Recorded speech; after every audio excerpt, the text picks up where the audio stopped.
Going over the characteristics of money will rapidly expand your knowledge and understanding of what money is.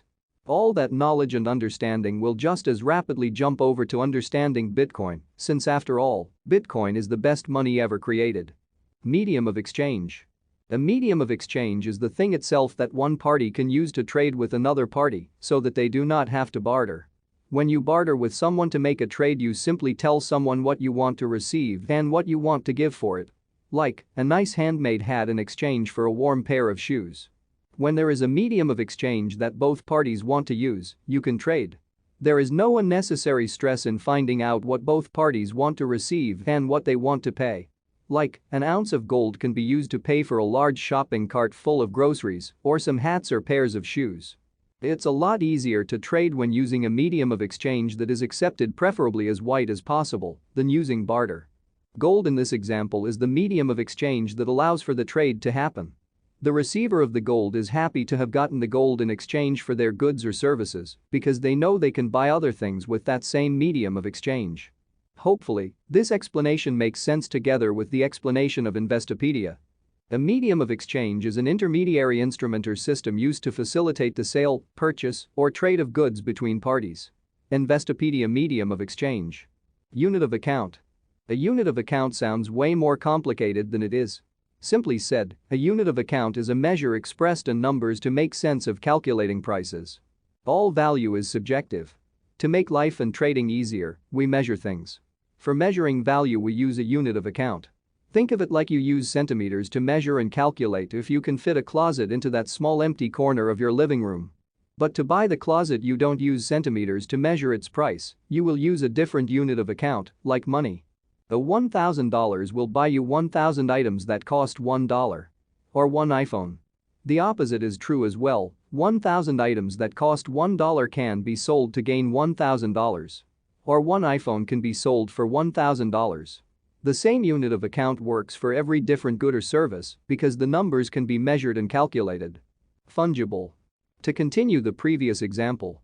For someone to sell 1,000 items for $1 each, the dollars have to be fungible. Fungible means that things are interchangeable. Although every dollar bill, rock, or necklace is unique, they can still be the same. You could trade a dollar bill for a different dollar bill that has different marks on it, but still, both dollar bills have the same value. They are the same unit of account, and they are the same medium of exchange. Money has to be fungible. If it is not, people won't use it. They simply won't trust the money that someone wants to pay for the goods and services that they're selling. Since with non-fungible money, the value of it can be too subjective. Divisible. Money has got to be easily divisible. One of the reasons why we don't use gold as money anymore is because of the problems with dividing gold. To divide gold into smaller pieces to buy smaller or low-value goods, you have to melt or cut the gold. Obviously, in the year 2022, it would be impossible to have such complexity around us and pay for everything by chipping a little piece of gold every time you go to the supermarket. Being able to divide a $1 bill into 100 cents enables the market to price things more efficiently, and it makes it easier for people to trade with each other. When you buy one apple for 10 cents and you pay for it with a $1 bill, you'll want the 90 cents back. With Dutch inflation being at 15%, this example where an apple costs 10 cents is pretty outdated, but the concept is the same. If you cannot divide a money, we will be forced to only buy in quantities we may not want. If you could not divide a dollar bill into 100 smaller pieces, you will only be able to buy 10 apples for $1. For small transactions like buying 10 apples for $1, this is not a big problem. But for just a slightly larger transaction, like a full grocery cart that costs $92, it is quite nice to be able to get $8 back instead of having to buy an extra $8 worth of goods. Note that dividing something doesn't create more value out of thin air. Dividing a dollar into 100 pieces cannot buy you more stuff than a $1 note. Same as slicing a pizza into increasingly more, smaller pieces cannot feed the entire world. A great first lesson about inflation can be learned from divisibility. Think about the last time you bought something for 15 cents. You probably don't remember, or you never have. I do remember candy, sodas, bread, and apples for 15 cents. In Holland, a punt sack with fries 60 years ago cost 15 cents. Now 20 times more at $3. In America 60 years ago, a McDonald's hamburger used to cost 15 cents, now $6, that's 40 times more expensive. The average yearly wage has only gone up 10 times from $5,400 in 1960 to $5,000 in 2022, resulting that all change under $1 is now almost useless. What can you still get under $1? Durable. Another complicated sounding yet quite simple characteristic of money is durability. Durability simply describes how easy or difficult it is to damage something. When something is not very durable, it can be destroyed pretty easily, and when something is very durable, it cannot be destroyed easily. In the case of apples, it is known that apples will rot and decay over a long enough period. Salt, which has been used as money before, is not very durable either since it will melt away in the rain and the sun. Gold is very durable. The same gold that was created when stars died is still around today. That same gold has been used over and over again in jewelry, electronics, and of course large gold bars in vaults. The chemical characteristics that nature has given to gold are what made gold the best form of money for a long time. On the other side of money, there is a paper currency. Paper currency is a lot less durable than gold. Although paper currency notes are made of special, more durable paper than regular print paper, they still burn, tear and soak in similar ways as normal paper. Money without high durability does not stand a chance against money that is as durable as dead star energy. In terms of Bitcoin, how durable do you think digital information is? Portable. Money has to be portable, meaning that it can be easily transferred from one location or person to a different location or person. When it comes to salt, sugar, or sand, it is easy to carry them with you and trade them for other things wherever you go. If you protect them from the environment, even larger quantities can be transported in a very straightforward way. However, transporting very large quantities of any physical thing comes with certain obstacles.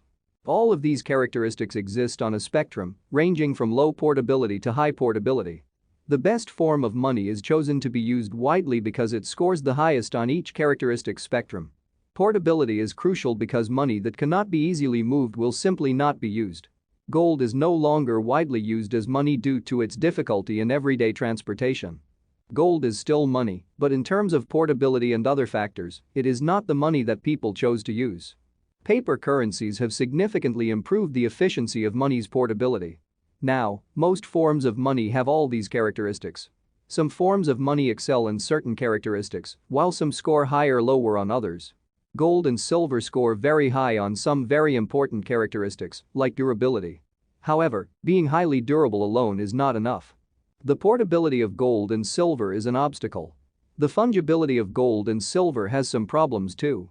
Different levels of purity of gold are difficult to verify without special equipment. So yes, paper currencies and their electronic equivalents of them are better in being money than gold and silver when you look at some characteristics. They are both different tools for different purposes. Money is a technology that people use to communicate. These 7 characteristics are simply ways to measure and determine how efficient a money is as a communication tool. These 7 points are not made-up rules. They are organic building blocks of the DNA of money. One characteristic can be more important than the other, but only the highest-ranking money survives in the end. Gresham's law. Bad money drives out the good money.